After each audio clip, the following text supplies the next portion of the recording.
Assalomu alaykum Qazar asbobda prinsip obunachilari. Navbatdagi prinsipimiz Gullenga ketyapti. Xudoga Gullen tumaniga.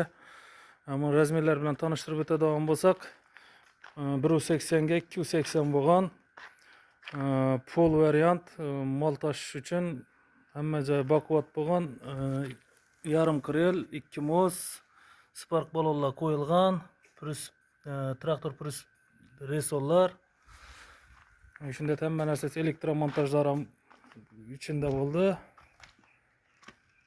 Parxop o'zida bor ekan mashinaning. Buni bir prinsip olib keldilar. Shu prinsipni berib 7 million so'm pul ustiga beradiganga dogovor qilingan. Mana shunday prinsipimiz bo'ldi. Navbatdagi prinsipimiz. Usta prinsip ma'qul bo'ldimi? Zo'r. Rahmat. Ko'ngildagi deyman prinsip. Ko'ngildagi zo'r. O'tgan yilda ham bir peshvo edim. Zo'r chiqdi. Endi bu safar ham yana sizga aytdim, zo'r, молодец. Rahmat sizga. Bo'ladi. Peshga gap yo'q. Prinsip ma'qul bo'lsa bo'ladi. Ma'qul. Bo'ladi. Omad